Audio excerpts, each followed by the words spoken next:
Ini dia 9 dokumen yang harus kamu siapkan untuk mendaftar nikah di tahun 2024. Selengkapnya di Halo KUA, Pusat Informasi dan Konsultasi Pernikahan dan Keluarga, Kantor Urusan Agama se-Indonesia Raya. Baik, Assalamualaikum warahmatullahi wabarakatuh. Salam sejahtera untuk kita semua dan salam adem untuk warga masyarakat Purbalingga dan sekitarnya Indonesia Raya. Kembali lagi di Halo KUA, Pusat Informasi dan Konsultasi Pernikahan dan Keluarga, Kantor Urusan Agama se-Indonesia Raya. Bagi teman-teman, untuk para satin dan Bapak Ibu sekalian yang belum subscribe, silahkan untuk bisa subscribe untuk bisa subscribe terlebih dahulu dan mohon bantuan like juga agar bagaimana di luar sana ada banyak orang atau para satin yang bisa mendapatkan informasi di saat mereka membutuhkan, begitu ya. Baik, kali ini kita akan coba ulas. Kita akan coba bahas tuntas apa saja, ada 9 dokumen yang harus disiapkan untuk pendaftaran nikah dan alurnya bagaimana sih, kemana dulu, lantas bagaimana kalau beda provinsi, beda kota, atau mungkin saya berbeda kota dan saya melaksanakan pernikahan di kota yang bukan domisili saya. Begitu. Baik, selengkapnya kita lihat, kita dengarkan, kita minta-mintakan, dan kita diskusi bersama melalui kolom komentar.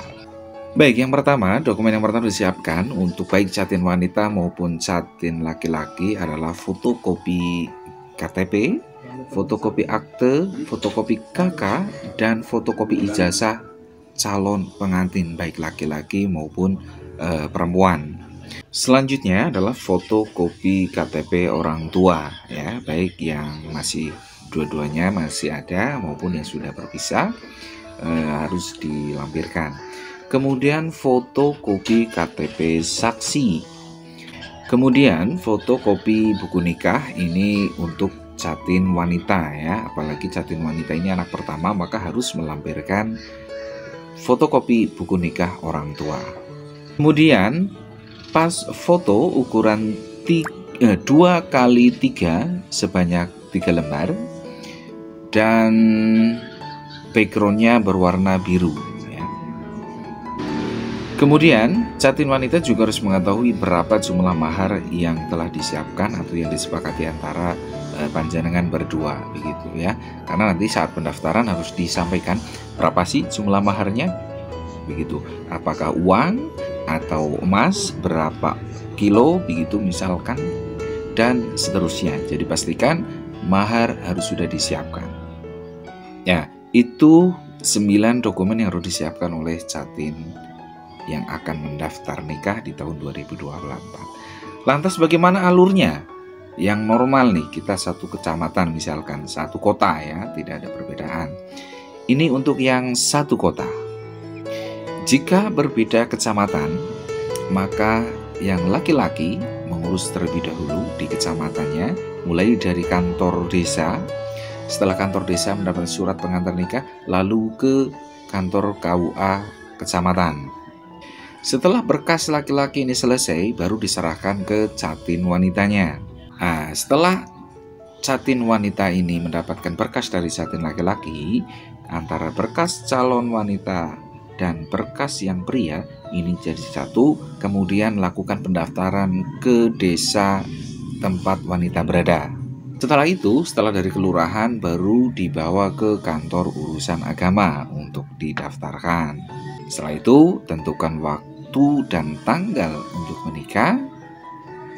Jika menikah di kantor, maka gratis.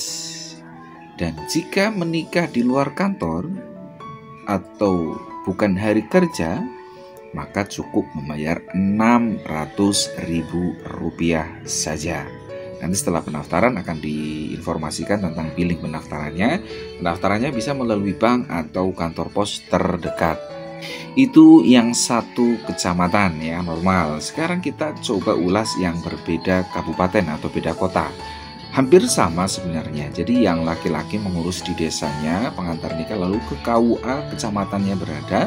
Setelah itu berkas diantarkan ke catin wanitanya untuk diurus mulai dari desa atau kelurahan sampai ke KUA. Hampir sama, baik beda kota, kabupaten maupun beda provinsi. Itu tetap sama alurnya demikian begitu. Lantas bagaimana kalau yang pelaksanakannya ternyata bukan domisilinya si wanita?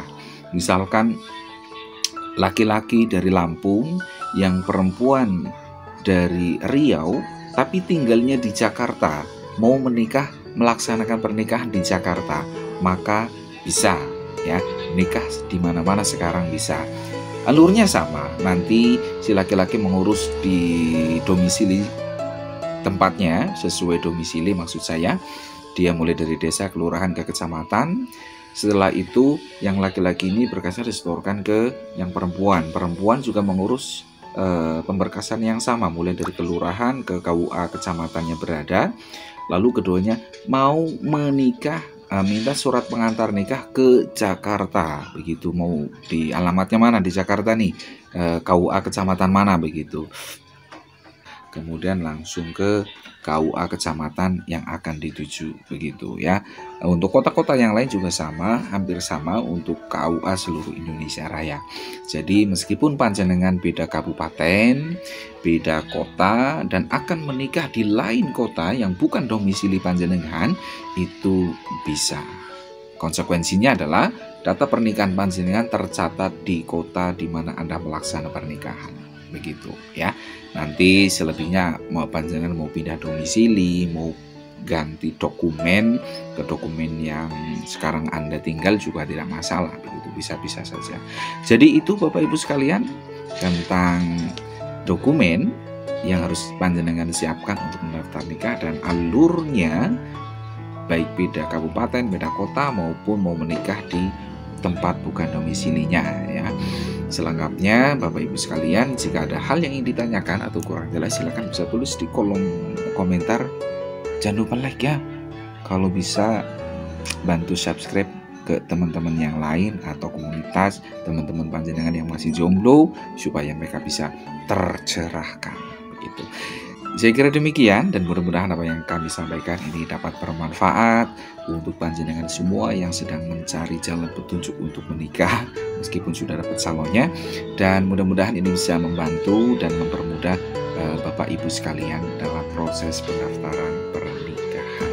Terima kasih dan salam adem untuk kita semua. Wassalamualaikum warahmatullahi wabarakatuh. Salam adem.